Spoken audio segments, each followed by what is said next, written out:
What is up, ladies and gentle nerds? It's your boy Graham, also known as HamHawks42 on the internet, and today is another edition of the Overthinking MTG podcast, the show where we look at an individual Magic card and talk about it for at least 10 minutes.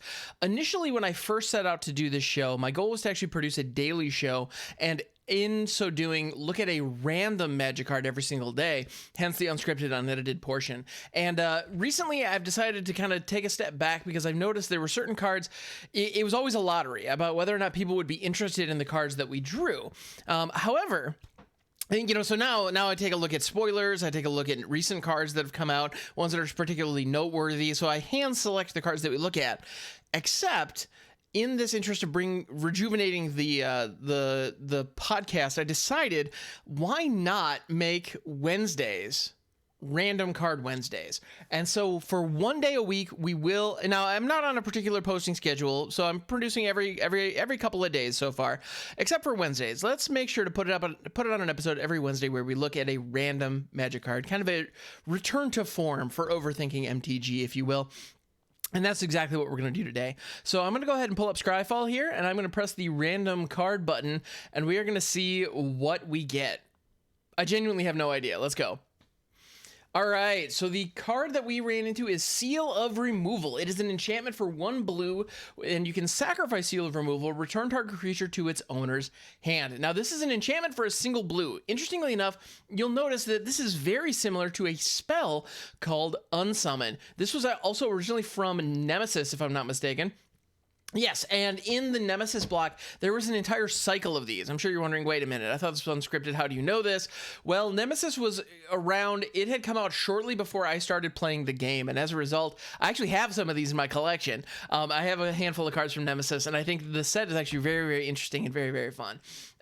And so in Nemesis, there was an entire seal cycle. There was Seal of Removal here. There was also Seal of Doom, I think was it, or Seal of Death. One of those was the black one. It was Terror on a stick. There was also Seal of Fire, which if I remember correctly was Shock, where it dealt 2 damage to any target.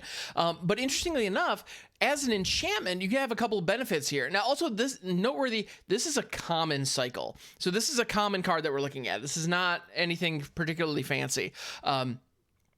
But it does a couple of things that are very, very interesting. If you have the card Unsummon in your hand, which gives you the exact same effect, except it's at instant speed for 1 blue, well, it is an instant for 1 blue. If you're casting that at instant speed, your opponent doesn't see it coming. With Seal of Removal, they do. The opponent sees Seal of Removal sitting on the battlefield, knowing you can crack it at any time. So they have an opportunity to play around it. But at the same time, they have to play around it. And in my experience, giving your opponent that foreknowledge can be very, very meaningful. Because if your opponent doesn't cast a creature because they know you're going to bounce it, guess what? They didn't cast a creature. It is still in their hand. Your mission is accomplished. That creature's not on the battlefield.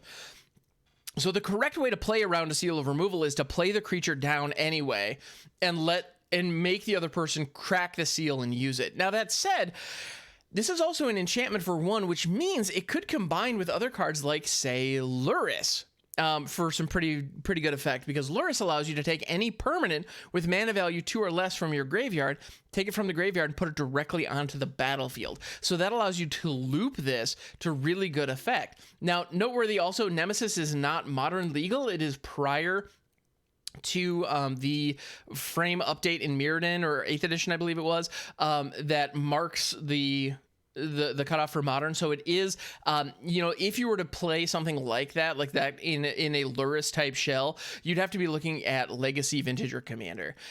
So those are the formats, and I don't know if something like this would be viable in those formats, because frankly, I just don't play Legacy and Vintage, so I can't speak to whether or not Seal of Removal is powerful enough to stand on its own in those formats. To be honest, I would be surprised if it is, but being able to loop it with Luris could be really powerful. And because you have that loop option, it's in the discussion, which is really cool. So maybe there is a deck, and actually, if you do know of a deck that runs Seal of Removal, I would love to hear it and what format it's in. Please don't hesitate to leave a comment with that information. I would really appreciate it. But yeah, so Seal of Removal is interesting.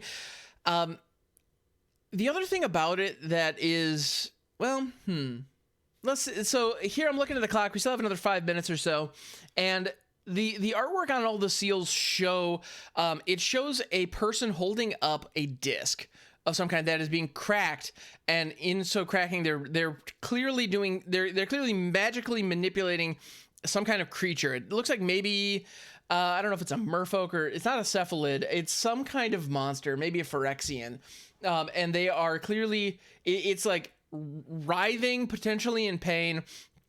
But it's clearly, like, based on the mechanic of the card, you can tell it is magically being unsummoned. It's magically being banished, if you will.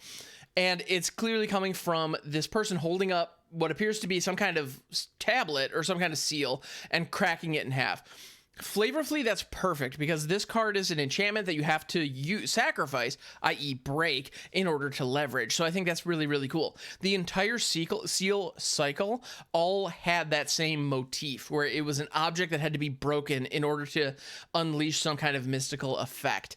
And I think the flavor of that is perfect here, and it matches the card mechanically. It's just dead on. Now, interestingly enough, if they were to make the Seal of Removal nowadays, they would probably make it as an artifact because it is an object that is sacrificed. And notably, cards like Portable Hole, for example, are in fact artifacts, despite the fact that they operate very similarly to cards like Banishing Light or Glass Casket. Well, Banishing Light being an enchantment, Glass Casket, another one that is actually an artifact because it's depicting an object. So I think the Seal of Removal, if they were to make it today, would probably make it an artifact. Now, I'm sure you're wondering, wait, why didn't they make it an artifact? Because in Nemesis and up until, I want to say, Mirrodin, there had not been a single artifact card that had a color in its casting cost. Actually, come to think of it, I don't know that Mirrodin introduced those either. In any event, artifacts that were colored was not something that existed back in Nemesis. In fact, when I was first introduced to the game, I was taught that artifacts are colorless cards. That's just what they were. Now, that has obviously changed over time, but for a very long time, my understanding of an artifact was just it is a colorless card. Now, I know with Mirrodin, they added colored activations to cards. So like Bosch Iron Golem, there's a whole sequence that included the name is escaping me right now. I can't believe it. It's a helmet. Cranial plating. Thank you, everybody who was just shouting at their phones. That one. Cranial plating, Nerox stealth suit, those have colored activations in them. And that was new as of the time. For a long time, artifacts were, the border was brown and the color was the card was colorless. It could be put in any deck, and as a result, it was actually oftentimes more expensive than you would find in other then you would find that effect in other situations. Like, for example, there were mana dorks, but they would usually cost like 2 or 3 because they were colorless, and you would still get like a 1/1 body. But they could be put in decks like red or black where you don't usually have access to ramp. So that was very, very cool and very effective. Now, mana rocks have come a whole other way,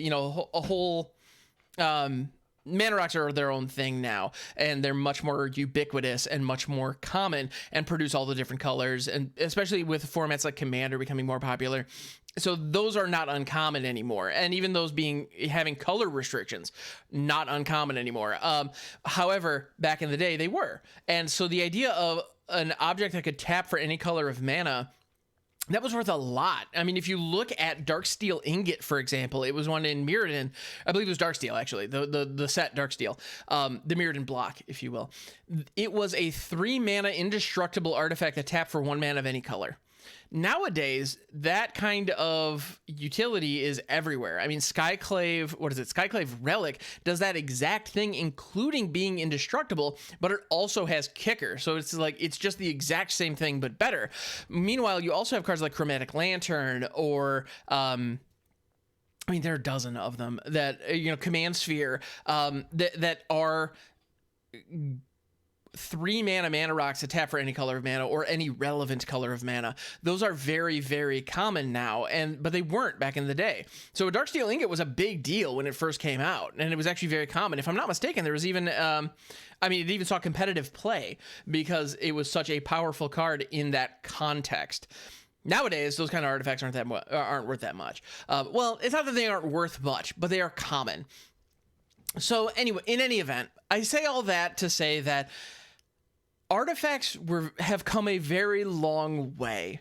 And I believe if they were to reprint Seal of Removal or functionally reprint Seal of Removal into a new card, I believe it would be an artifact, which would also apply artifact entering the battlefield synergies. Right now, Seal of Removal does give you enchantment ETB abilities, as well as cards that care about enchantments. It can help bolster those. However, it's also potentially targeted by cards like Disenchant. And so there is kind of this back and forth that feels very similar to a control counter battle, where people are countering spells back and forth, except it can be done on the battlefield, not the stack, which is very, very interesting in my opinion.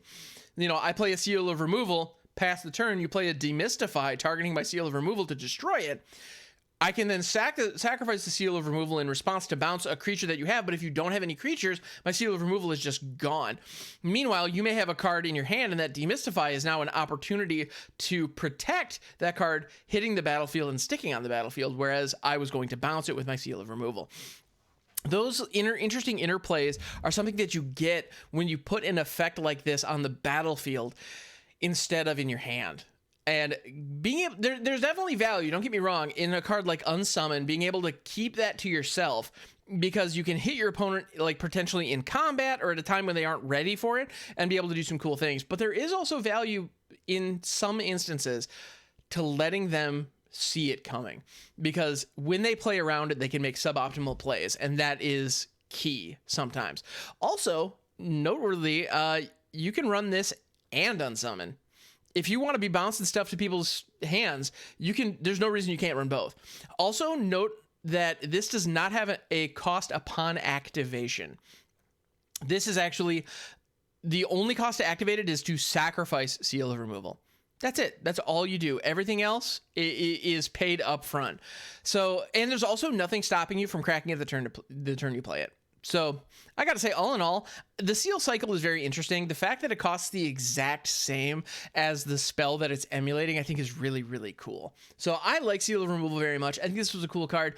And I got to say, it was a fun one to hit for our very first Random Wednesday. Also, interestingly enough, I think it's kind of appropriate that we hit on an enchantment that involves some kind of stone being cracked, specifically because the very first episode of Overthinking MTG, which you can definitely check out, episode 1, was we actually hit Disenchant from, I think, Revised, but it was the one of the OG Disenchants, and it showed a picture of like a stone with an ornate inscription on it being broken. And so the fact that we are looking at an ornate stone with an inscription being broken feels appropriate. I like that. Anyway, thank you so much for hanging out. I appreciate you. If you enjoyed this video, please don't hesitate to like, comment, and subscribe if you are watching on the YouTube. If you are tuning in on the podcast feed, thank you so much for tuning in. I appreciate you, and I hope you're having a phenomenal day. Well, no matter how you're tuning in, I hope you're having a phenomenal day, and I'll catch you next time. Thank you so much. Have a good one.